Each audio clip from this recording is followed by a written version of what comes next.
Lucas 15, del 11 al 23. Un hombre tenía 2 hijos, y el menor de ellos le dijo a su padre: Padre, dame la parte de los bienes que me corresponde. Y les repartió los bienes. No muchos días después, juntándolo todo, el hijo menor se fue lejos, a una provincia apartada, y allí desperdició sus bienes viviendo perdidamente. Y cuando todo lo hubo malgastado, vino una gran hambre en aquella provincia, y comenzó a faltarle. Y fue, y se arrimó a uno de los ciudadanos de aquella ciudad, a el cual le envió a su hacienda para que apacentase a los cerdos.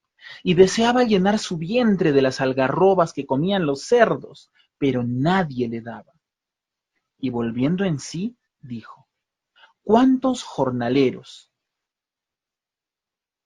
en casa de mi padre tienen abundancia de pan, y yo aquí perezco de hambre?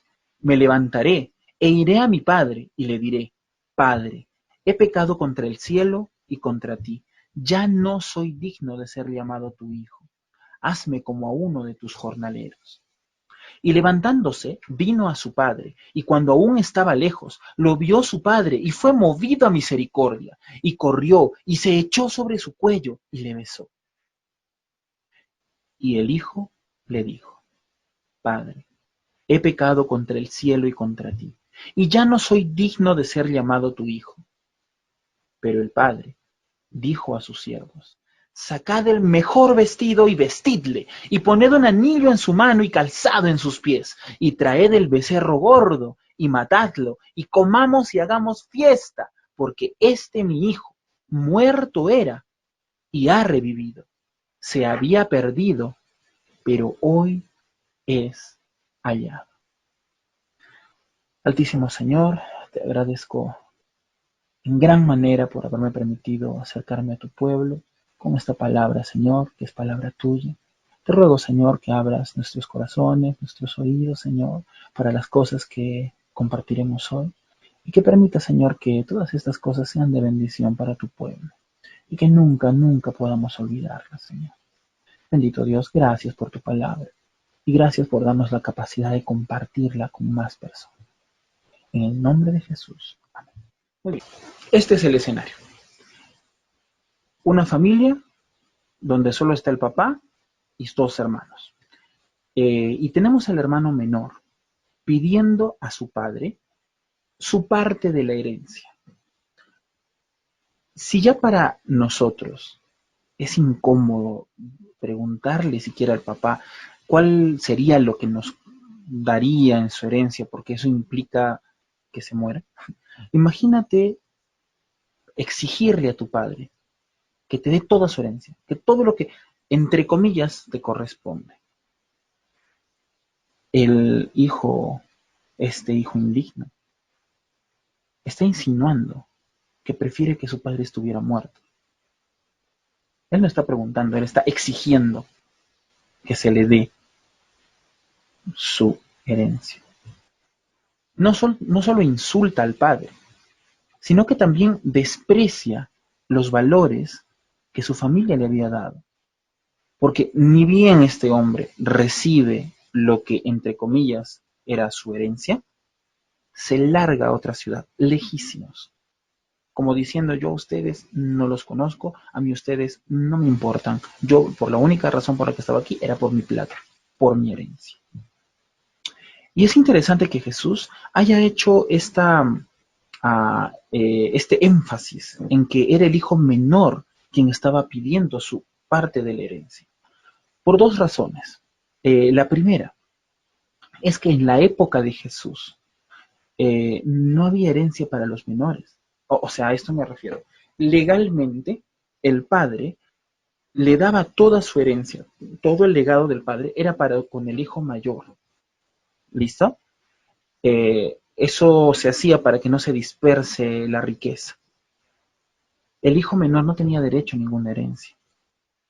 Ahora, no tenía legalmente derecho a alguna herencia, pero si es que el padre quería darle algo, pues lo podía hacer. Nadie podía obligarle al padre a hacer o no hacer lo que él quería con su dinero, ¿no? Lo que significa que este hijo realmente no tenía derechos legales de ninguna forma sobre su herencia, sobre ninguna herencia. Era el menor. Segundo, no era como el hijo mayor que hasta podía decir, bueno, yo he trabajado para mi padre y todo este tiempo y me merezco que me pagues de alguna forma mi trabajo. Si Cristo dijo que era el hermano menor, era por alguna razón. Era el que menos derecho tenía para pedir nada. Era el que menos había trabajado para aportar a la familia. Es más, es probable, es muy probable, por la actitud que tenía este jovencito, muy probable que sea un adolescente, lo que significa que no había aportado nada para la familia, pero aún así, como exigía lo que no se merecía. Pero en esta misma escena tenemos dos lados. El primer lado es el lado del hijo indigno, que exige lo que no se merece, y el segundo lado es el lado del padre amoroso. Un padre que sin tener ninguna obligación da. Un padre que da aún sabiendo que esto que está dando va a ser malgastado. Solo mira la actitud del hijo. Estaba muy claro lo que iba a hacer con ese dinero. Pero ¿ustedes creen que el padre simplemente le dio y ya? El padre sabía que el hijo iba a ser infiel con ese dinero. Él sabía que lo iba a despilfarrar, porque era un niño que no sabía administrar, y que terminaría mal, terminaría en crisis. Pero como todo buen padre, sabía que las crisis y el dolor son grandes maestros. Nos enseñan a valorar las cosas que hemos perdido por causa de nuestra insensatez, de nuestra inmadurez, como es el caso de este joven.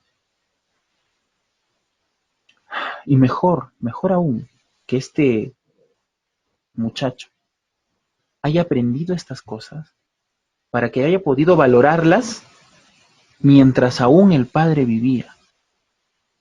¿Se imaginan qué hubiera sucedido si hubiese esperado a morir y que este chico hubiera recibido todo y se hubiera ido y lo hubiera perdido? ¿A dónde hubiera regresado? ¿A, hubiera podido pedirle perdón a su padre? ¿Hubiera podido arrepentirse? Lo más probable es que se hubiera perdido para siempre. El padre conocía a su hijo y por eso le dio lo que el hijo pidió. Pero un ratito saquemos el enfoque en el padre y vayámonos a la historia del hijo, ¿no? El hijo, ni bien recibe su parte, se larga de la hacienda del padre. Y se va, dice el texto bíblico, a una provincia muy, muy lejana, ¿no? Eso nos indica que el niño, el chico, el muchacho, tenía toda la intención de hacer el mal con ese dinero. Porque si no, no tendría nada que esconder, no tendría para qué irse. Pero se fue, y se fue muy lejos, porque ya tenía sus intenciones. El chico creía que no necesitaba de nadie. Él se llevó el dinero que no se merecía y lo desperdició. Y lo perdió todo. Es muy fácil tirar dedo, ¿no? Ese adolescente, ese chico, ese tipo. Indigno. Pero muchas veces no nos damos cuenta que nosotros hacemos exactamente lo mismo. Te pregunto, ¿quién de nosotros se ganó el don de la vida? ¿Quién ganó un concurso antes de nacer en este hermoso planeta? Las cosas realmente valiosas en nuestra existencia no las conseguimos con nuestro esfuerzo, sino que nos vienen directamente de Dios. La naturaleza, nosotros la hemos construido y todas las riquezas que de ella derivan, nosotros la hemos inventado. ¿Qué haríamos sin ella? Nuestra familia, nosotros de alguna forma nos ganamos la familia que tuvimos. Nuestras capacidades, ¿acaso no es Dios quien ha puesto en nosotros tantas virtudes? como seres humanos el legado de nuestros antepasados. Porque, cuidado, tú no has inventado el idioma español, tú no has inventado la ciencia, tú no has inventado la tecnología, tú no has inventado las matemáticas, tú no has inventado los artes. Todas esas cosas nos han venido de nuestros antepasados, gratuitamente. Tu propia inteligencia te ha venido del Señor. Ha sido obra de Dios. Y tú la estás desarrollando, nosotros la estamos desarrollando. Pero sin ese primer punto, no seríamos más que otro animal. Y después de haber recibido todos estos dones, ¿qué hemos hecho con ellos? Como raza humana, estamos sistemáticamente abusando de la naturaleza, exprimiéndola a todo dar como que nunca se acabarían nuestros recursos. A tal punto ha llegado el abuso que hemos hecho de la naturaleza, que todas las alarmas han saltado. Tanto que hoy no podemos sino reconocer que si seguimos en este mismo plan, el único hogar que tenemos en este universo, este planeta llamado Tierra, pronto será inhabitable. Y todo por causa exclusivamente de nuestra gran humanidad y su excelente administración de los bienes que recibió gratuitamente en esta tierra. Ok, pero no nos vayamos tan lejos, no hablamos de la humanidad entera, total, no es tu culpa, tú dirás. Muy bien, y como individuos, como personas, ¿qué hemos hecho con las cosas que Dios nos dio? A cada uno de nosotros, como individuos. Vamos a un ejemplo. Dios nos dio fuerza y nos dio inteligencia para que podamos trabajar. ¿Y qué hacemos en nuestro trabajo? ¿Acaso muchos no hemos sido flojos, irresponsables? Buscamos las ganancias a toda costa, atropellando a los demás. Mientras más y mientras más fácil, mejor. Raramente nos importan otros. Y aún más raro que sean otros que no sean nuestra familia.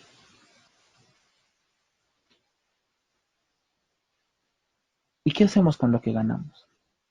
Con el dinero por el que tanto nos esforzamos. Vanidosos, egoístas. Si por casualidad llegamos a pensar en alguien que no sea nosotros mismos, máximo será en nuestros familiares o en nuestros amigos. Pero realmente te pones a pensar en la gente que sufre allá afuera en las calles. ¿Realmente tienes algún deseo de apoyarles? ¿Tú qué tienes? ¿Tú qué puedes? Mira hasta dónde llega nuestra desgracia, que incluso sabiendo que nosotros mismos estamos llenos de maldad, nos atrevemos a echarle la culpa a todos los demás de las cosas que suceden. Pero nunca reconocemos que los primeros culpables somos nosotros. Ahora, en esta época, en esta pandemia que nos ha tocado vivir, esto que les estoy diciendo se ha hecho muy, muy claro. Se dieron órdenes de parte del gobierno. Hace meses se dio la orden del aislamiento social. ¿Cuántos hicieron caso? Muy pocos. Y luego, esos mismos que no hicieron caso a las normas, que creyeron que el virus este no existía, que creyeron que es una exageración, o que creyeron que el Estado nos quiere meter en la casa porque nos quieren manipular y no sé qué tanta cosa, ahora son los que critican al Estado, al gobierno, y dicen, el gobierno tiene toda la culpa. Cuando nosotros somos los que no hemos obedecido las normas. Hay países que hace tiempo ya han salido de la cuarentena y han tenido un mínimo de casos de contagio. Obedecieron las normas. Ah, es que son países de primer mundo. Bueno, no siempre. Y en todos los países hay gente pobre. Repito, en todos los países hay gente pobre. No vamos a decir que solo en el Perú hay gente que no tiene para su canasta. No, en todos los países hay gente pobre y las normativas fueron las mismas para todos. Pero qué fácil es para nosotros echarle la culpa a los demás, ¿no? Tanto como raza humana, como por individuos. Cada uno de nosotros hemos tomado todo lo que Dios hizo en nuestro favor, los dones que no merecíamos, para alejarnos totalmente de Él, desperdiciándonos a nosotros mismos en años y años de una vida vacía y vergonzosa, hasta que en un momento de lucidez nos encontramos igual que este pobre hombre. Nos vemos a nosotros mismos sucios en medio de los cerdos, con una maravillosa vida totalmente destrozada. Y ahí es donde se nos presenta la decisión más importante de nuestra existencia. Continuar con esta vida indigna y denigrante hasta que finalmente nos ahoguemos en ella, o tomar el camino inteligente, humillarnos ante nuestro Padre y volver a nuestro hogar, aún como el último de sus criados. La decisión correcta es la que tomó este muchacho. Yo me imagino al pobre hombre camino a casa, andrajoso, desnutrido, diciendo en su mente: ¿me perdonará mi padre? Tendré que suplicar. Quizás nunca me perdone, quizás ni siquiera quiera verme, quizás no tenga salvación. Ha debido sufrir mucho este muchacho pensando en qué es lo que iba a decir, cómo lo iba a decir, pero aún así volvió.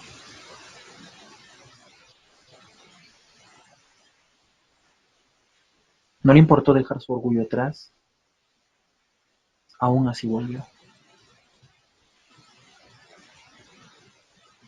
En su corazón había seguramente algo que le decía: mi padre,